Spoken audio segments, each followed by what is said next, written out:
से, तो आप इसका भी खुलासा कर दीजिए कि लगभग नगर निगम चुनाव में आपकी पॉलिटिकल स्थिति क्या बनने वाली है।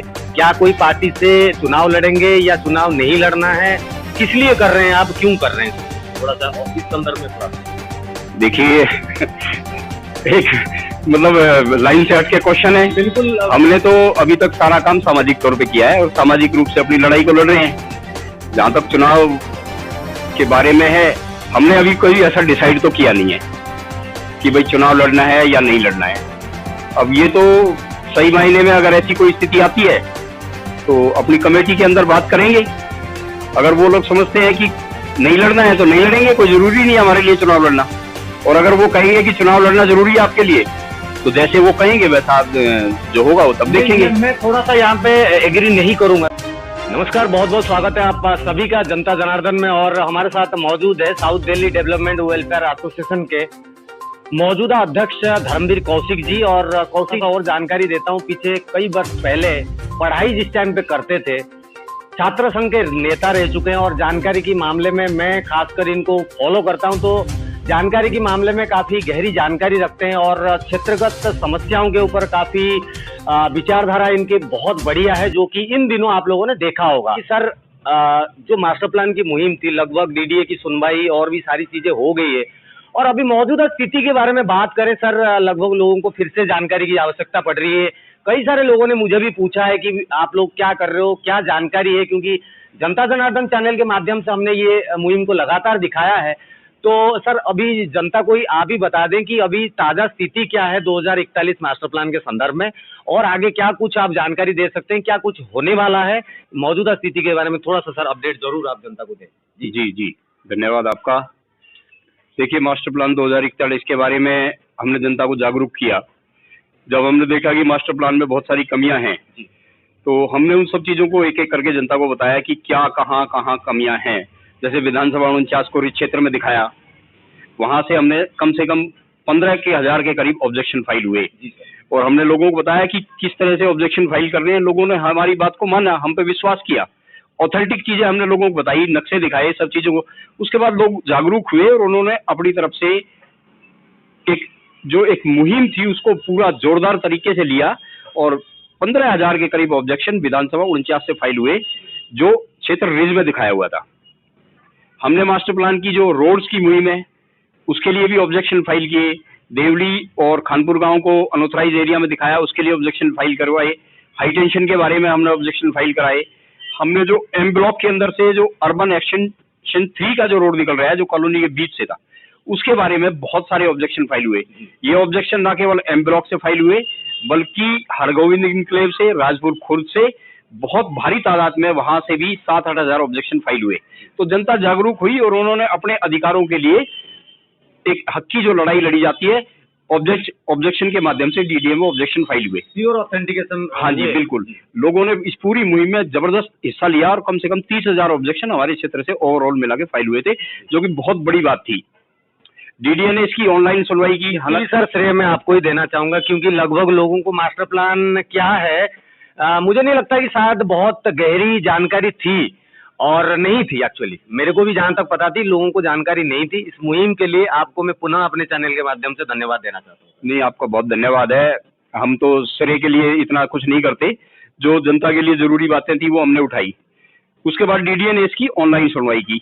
बहुत सारे लोगों ने ऑनलाइन सुनवाई में हिस्सा नहीं ले पाए, क्योंकि लोगों को पता नहीं होता। एक छोटा नोटिस आता है, कोई कभी उस नोटिस पे देखता है मैसेज आया नहीं आया। कुछ लोगों को और डिजिटल भी था, तो ज्यादा डिजिटल लोग नहीं कर पाते हैं ऑनलाइन इस तरीके से, लेकिन फिर भी बड़ी तादाद में लोगों ने उसमें भाग लिया। लोगों ने अपने सुझाव उसमें नोट कराए। डीडीए ने कोई जवाब नहीं दिया, एक तरफा सुनवाई हुई। उन्होंने कहा कि हमने आपकी समस्याएं सुन ली हैं, विचार करेंगे। अब डीडीए ने इस पे लगातार मंथन जारी था। पीछे एक मीटिंग होनी थी, उसमें ये डिस्कस होना था, इसका ड्राफ्ट प्लान फाइनल होना था, लेकिन अभी कोरोना की वजह से वो मीटिंग अभी हो नहीं पाई और अभी चुनाव का दौर चल रहा है, तो इस पर फाइनल जो है अभी डीडीए की तरफ से कुछ हो नहीं पाया है। जैसे ही फाइनल होगा स्थिति साफ होगी, और अगर हमारे अनुकूल स्थितियां हुई, जो कुछ हम चाहते हैं अगर वो हो गया, तो हम समझते हैं कि हमारी जीत हुई। और अगर डीडीए उस चीज को नहीं मानती है तो हमारी लड़ाई फिर स्टार्ट हो जाएगी। हम तो जनता के हितों के लिए लड़ेंगे ना, तो हमारी लड़ाई फिर दोबारा स्टार्ट हो जाएगी अगर डीडीए हमारी बात या सरकार हमारी बात को नहीं मानती है। तो सर क्या समझते हैं कितना और टाइम डीडीए ले सकती है जो फाइनल कॉल के लिए जो है? देखिए उम्मीद है मार्च तक, लेकिन अगर चुनाव का दौर के दौरान डिस्टर्ब नहीं हुई तो फिर अप्रैल में ही जाके ये फाइनल हो पाएगा, जैसी स्थिति अभी तक लग रही है। चलिए ठीक है, मगर लास्ट में एक बात होगी चुनाव, ठीक है जी, चुनाव के ऊपर भी थोड़ी बात कर लेते हैं, क्योंकि नगर निगम चुनाव को मद्देनजर अगर बात करें, अप्रैल में लगभग चुनाव हो जाएगा और जनवरी की लास्ट में अभी हम मौजूद है और हमारे साथ क्षेत्र में क्षेत्र से एक जिम्मेदार व्यक्तित्व और एक संगठन को चलाने वाले व्यक्तित्व और क्षेत्र में बहुत सारे लोगों का प्यार लूट के अभी मौजूदा स्थिति में मौजूद है धर्मवीर कौशिक जी। सवाल यहाँ पर मेरा भी उठता है, क्योंकि बहुत सारे राजनीतिक लोग मुझे कहीं ना कहीं सवाल किए हैं कि क्या धर्मवीर कौशिक जी का आधार इस मास्टर प्लान को लेके चुनाव की तरफ कहीं दिशा तो नहीं है। ये सवाल मुझे भी हुआ था और शायद मेरे पास इसका जवाब नहीं था। धर्मवीर कौशिक जी मौजूद है। सर, चुनाव आ रहा है, नगर निगम का चुनाव आ रहा है, बहुत सारे डाउट्स हैं। मैं लिटरली मेरे को ही ये जो सवाल मैं कर रहा हूँ या करने जा रहा हूँ आपसे, तो आप इसका भी खुलासा कर दीजिए कि लगभग नगर निगम चुनाव में आपकी पॉलिटिकल स्थिति क्या बनने वाली है? क्या कोई पार्टी से चुनाव लड़ेंगे या चुनाव नहीं लड़ना है? किस लिए कर रहे हैं आप, क्यों कर रहे हैं सब कुछ? थोड़ा सा इस संदर्भ में थोड़ा सा देखिए एक मतलब लाइन से हट के क्वेश्चन है। बिल्कुल, हमने तो अभी तक सारा काम सामाजिक तौर पे किया है और सामाजिक रूप से अपनी लड़ाई को लड़ रहे हैं। जहाँ तक चुनाव के बारे में है, हमने अभी कोई ऐसा डिसाइड तो किया नहीं है कि भाई चुनाव लड़ना है या नहीं लड़ना है। अब ये तो सही मायने में अगर ऐसी कोई स्थिति आती है तो अपनी कमेटी के अंदर बात करेंगे। अगर वो लोग समझते हैं कि नहीं लड़ना है तो नहीं लड़ेंगे, कोई जरूरी नहीं है हमारे लिए चुनाव लड़ना। और अगर वो कहेंगे कि चुनाव लड़ना जरूरी है आपके लिए, तो जैसे वो कहेंगे वैसा जो होगा वो तब देखेंगे। मैं थोड़ा सा यहाँ पे एग्री नहीं करूंगा सर, क्योंकि देखिए सामाजिक तौर पर अगर एक समाज से भी आप हैं तो आप सदैव कर रहे हैं, करते रहेंगे, हमेशा आपका स्वागत किया जाएगा। बहरहाल यहाँ पर अगर पॉलिटिकली बात की जाए और प्रशासनिक लेवल की बात की जाए और जन प्रतिनिधित्व की बात किया जाए, तो जन प्रतिनिधि बनने के लिए आपको कहीं ना कहीं पॉलिटिकल हो चाहे निर्दलीय कैंडिडेट बन के उस कुर्सी को भी हासिल करनी पड़ती है, जिस कुर्सी को हासिल करने के बाद आप कुछ प्रशासनिक शक्ति से बलियान होते हैं और काम कुछ आसान होता है। कमेटी में जरूर बात कर सकते हैं, मगर जो सवाल है कि राजनीतिक लोगों के मन में है कि धर्मवीर कौशिक जी इतने समर्थ व्यक्ति हैं, एक निगम चुनाव हो चाहे एक एमएलए की कैंडिडेट की बात करें और एक लोकसभा सांसद की बात करें, क्योंकि जो मुहिम आप सर लेके चल रहे हैं, मैं आपकी जानकारी के लिए बताता हूं, मास्टर प्लान 2041 मुहिम एक सांसदीय क्षेत्र के ऊपर बात आती है, तो इस क्षेत्र के ऊपर इतनी बड़ी मुहिम में आपने काम किया है, आप बगैर किसी पॉलिटिकल पार्टी से संबंध रखते हुए। ये भी सवाल है सर, क्यों कर रहे हैं आप? फिर मैं, क्योंकि मैं सेटिस्फाई नहीं हुआ, मैं फिर वही पूछना चाहूंगा कि आप बगैर पॉलिटिकल लीडर होते हुए भी आपने एक संसदीय क्षेत्र की जिम्मेदारी ली और उसके ऊपर आपने काम किया, इसका सर जवाब जनता भी मांग रही है जी। देखिए प्रजातांत्रिक देश है और हम लोग तो स्टूडेंट लीडर रहे हैं। ऐसा नहीं है कि मैं पॉलिटिक्स से नहीं जुड़ा हुआ हूँ। भगत सिंह कॉलेज में प्रेसिडेंट रहा, तब भी एनएसयूआई में था। जब दिल्ली यूनिवर्सिटी का चुनाव लड़ा तब भी एनएसयूआई में था। और मैं आपकी जानकारी के लिए बता दूं कि जब पहली विधानसभा बनी थी और इस क्षेत्र से टेकचंद शर्मा चुनाव लड़े थे, उस समय मेरी दावेदारी विधायक पद के लिए इस क्षेत्र के लिए थी, लेकिन मुझे समझा बुझा लिया गया या जैसे भी किया और टिकट टेकचंद शर्मा को दे दी गई। मेरे को कुछ आश्वासन दे दिए गए, मैं उन परिस्थितियों को उस समय नहीं समझ पाया, लेकिन मेरी दावेदारी 1993 में विधायक पद की थी जी। बाद में टेकचंद शर्मा जी 2 बार चुनाव लड़े, फिर बाद में शीला दीक्षित ने मनचंदा जी को चुनाव इस क्षेत्र में टिकट दे दिया, बाद में 3 टर्म में सीट रिजर्व होगी, तो हमारे लिए तो सारे रास्ते बंद हो गए थे। अगर मैं ये कहूं कि पॉलिटिकल इच्छा सबकी होती है, मैं ये नहीं कहता, मैं इस बात को नहीं छुपाता कि मेरी इच्छा नहीं है। जब मैं पॉलिटिकल था, इस इतनी बड़ी लड़ाई को कोई पॉलिटिकल व्यक्ति ही लड़ सकता है, इसमें कोई दो राय नहीं है कि मैं ये कहूं कि नहीं नॉन पॉलिटिकल व्यक्ति तो इस लड़ाई को लड़ ही नहीं सकता, क्योंकि ये सारी लड़ाई पॉलिटिकल लड़ाई है और पॉलिटिकल राजनीतिक पार्टियों से लड़ाई है, सरकार से लड़ाई है। तो अगर व्यक्ति पॉलिटिकल नहीं होगा तो उसमें लड़ाई लड़ने का दमखम ही नहीं पैदा हो पाएगा।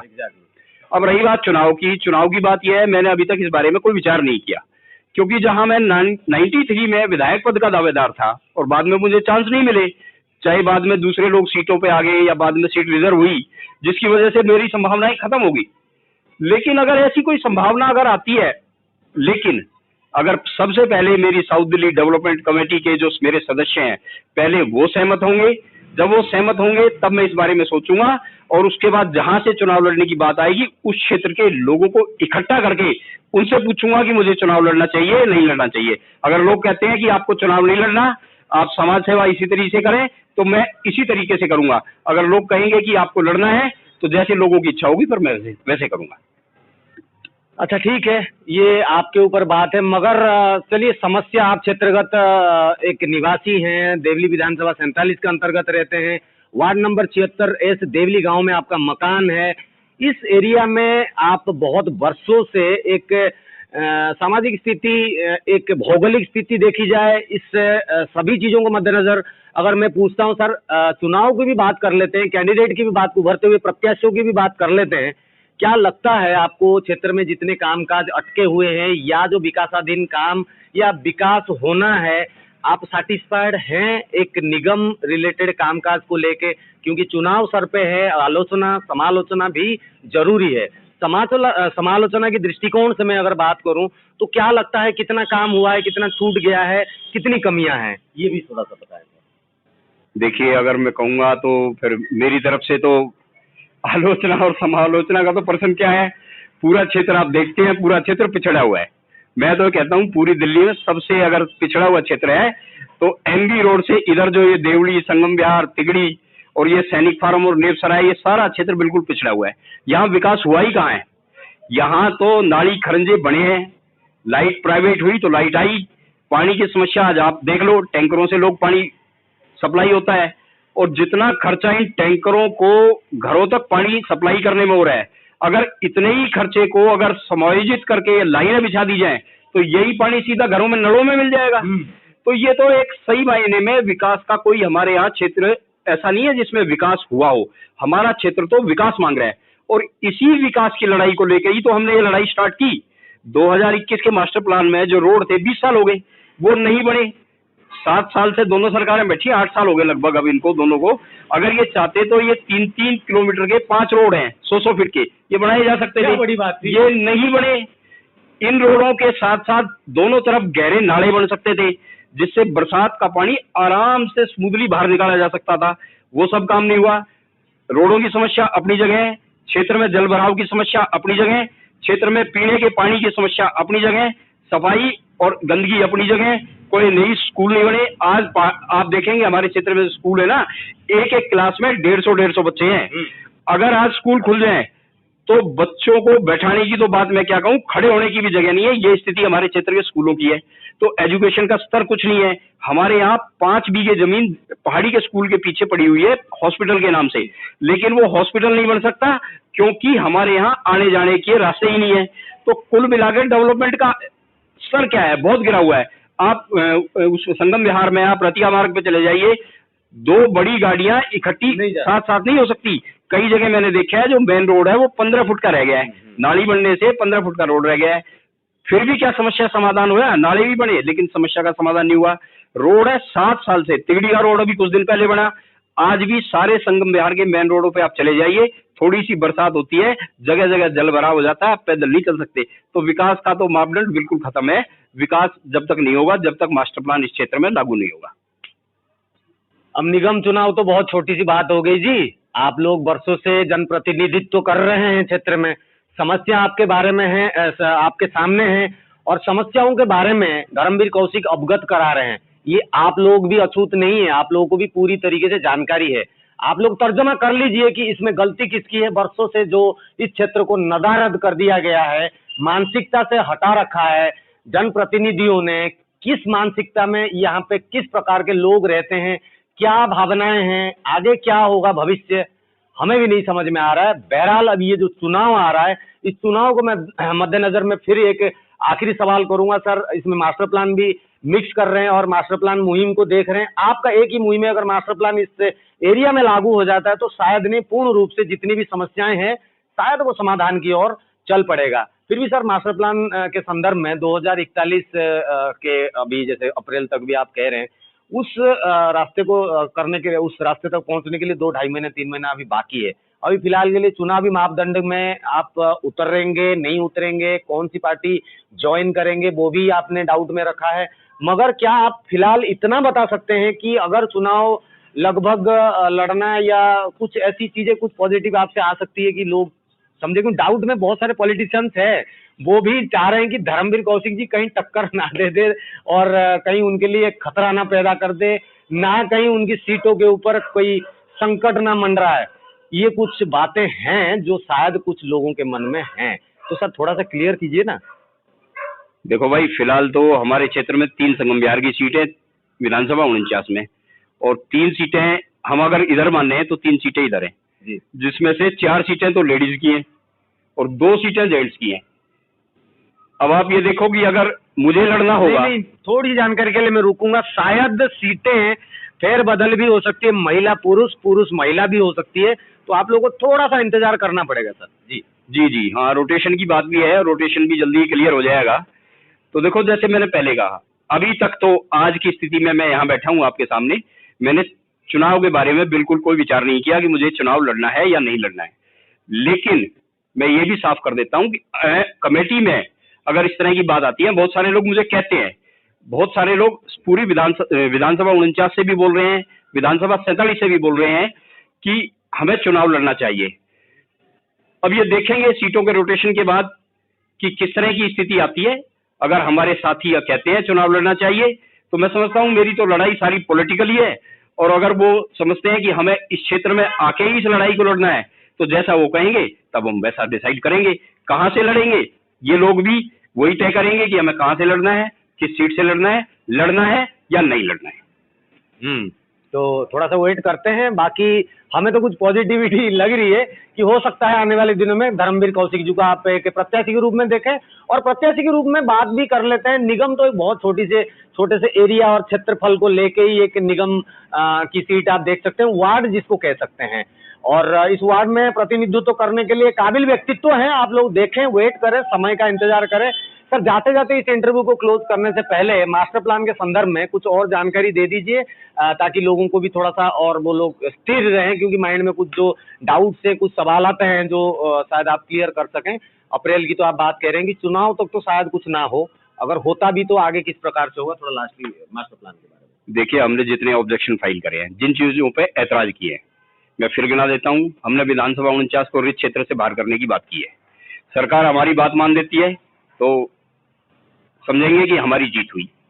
जो ग्रीन क्षेत्र विधानसभा 49 को दिखाया है रिच क्षेत्र में, जहां 4 लाख की पॉपुलेशन बसी है और जहां से हजारों ऑब्जेक्शन फाइल हुए हैं, अगर सरकार इस पे मंथन जारी है तो हम समझते हैं कि हमारे लिए एक पॉजिटिव रिजल्ट आएंगे। इतने भारी तादाद में ऑब्जेक्शन हुए हैं तो पॉजिटिव रिजल्ट आएंगे और विधानसभा 49 को रिच क्षेत्र से बाहर दिखाया जाएगा।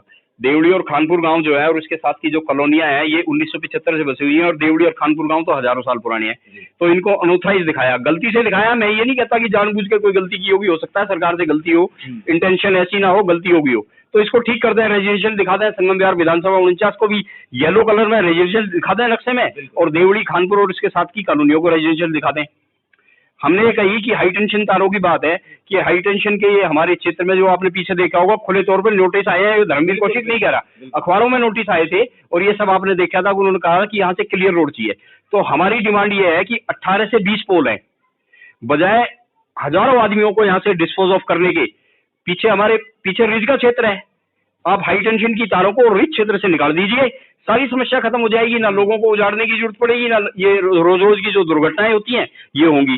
तो ये भी एक समस्या खत्म हो जाएगी। मुझे उम्मीद है कि सरकार इस पर पॉजिटिवली अपना रुख तय करेगी। जहां तक अर्बन एक्सटेंशन 2 की जो बात है, हरगोविंद इनक्लेव और राजपुर के लोगों ने भी अपने सुझाव दिए हैं कि गौशाला की तरफ से जहां पॉपुलेशन बिल्कुल नहीं है, वहां से रोड को डाइवर्ट कर दिया जाए। ऐसे ही एम ब्लॉक के अंदर से जो रोड निकल रहा है, हम भी इसको कह रहे हैं कि थोड़ा रिच क्षेत्र से इसको डाइवर्ट करके निकाल दीजिए, तो क्षेत्र की समस्या खत्म हो जाएगी। तो यही कुछ लड़ाइयां हैं। दूसरी जो मास्टर प्लान के रोड्स हैं जो 20 साल से पेंडिंग है, हमने कोई ऐसी बात नहीं की, हम कोई बना के नहीं ले आए, आप उन्हीं का ही बनाए हुआ, उन्हीं के डीडीए के बनाए हुए नक्शे हैं।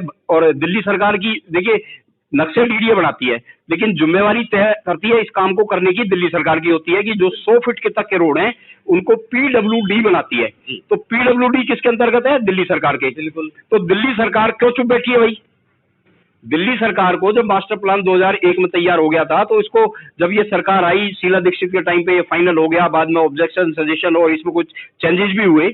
उसके बाद भी 2014 से तो ये बिल्कुल फाइनल ही है। 8 साल हो गए, लगभग 22 स्टार्ट हो गया, तो 8 साल में सिर्फ 5 रोड थे जो 100 फीट के थे, और वो 3-3 किलोमीटर लंबे हैं। तो सरकार ने ध्यान नहीं दिया। तो सरकार की तो खुले तौर पर गलती है ना कि वो हमारे क्षेत्र को विकसित नहीं करना चाहती, उपेक्षित रखना चाहती है, वोट की खेती करना चाहती है, डेवलपमेंट नहीं करना चाहती। तो ये भी हमारी लड़ाई है। दूसरी हमारी ये है कि भाई जहां जहां मकान आए हुए हैं, देखिए कहीं से रोड निकलेगा तो किसी न किसी भाई का मकान उसमें आएगा। तो हमारी ये बिल्कुल क्लियर कट डिमांड है कि जहां से आप रोड निकालते हैं वहां पे आज का जो सर्कल रेट है और उसकी कंस्ट्रक्शन कॉस्ट उसको दी जाए। ये हमारी बड़ी महत्वपूर्ण लड़ाई है कि जहां भी जिसका मकान है उसको ऐसे ही नहीं उजाड़ दिया जाए, उसको कंस्ट्रक्शन कॉस्ट दी जाए और उसको सर्कल रेट पर मुआवजा देके वहां से हटाया जाए। यही हमारी लड़ाई है, इनके लिए लड़ेंगे, चाहे हम चुनाव लड़ें या न लड़ें, हमारी ये लड़ाई जारी रहेगी। और जैसा जनता का आदेश होगा हम वो करेंगे और जनता के साथ मिलकर इस क्षेत्र के विकास की लड़ाई लड़ेंगे। विकास की लड़ाई लड़ने के लिए धर्मवीर कौशिक के साथ आप जुड़े रहिए और हमारे चैनल को लाइक, शेयर और सब्सक्राइब करना ना भूलें, ताकि इसी प्रकार से अनेकों जानकारी वीडियो के साथ साथ आने वाले नगर निगम चुनाव को मद्देनजर सभी प्रकार के प्रत्याशी चाहे किसी भी पार्टी से ताल्लुकात रखते हो, उनके विचारधाराएं और आने वाले दिनों में मैनिफेस्टो जिसको कहते हैं कि क्या कुछ करेंगे अगर जीतते हैं या आप लोगों के पास वोट मांगने के लिए आते हैं, तो उनके सामने या आपको बताने के लिए उनके पास अपना काम जरूर होना चाहिए। इस संदर्भ में भी आपको बहुत जल्दी बहुत बखूबी जानकारी के साथ हमारे चैनल में लाइव जरूर देखिएगा, क्योंकि हम लाइव सर्वे आपको क्षेत्र में देने वाले हैं। फिलहाल के लिए जुड़े रहिए जनता जनार्दन के साथ। मिलेंगे फिर एक खास न्यू रिपोर्ट और अपडेट के साथ। जय हिंद, वंदे मातरम।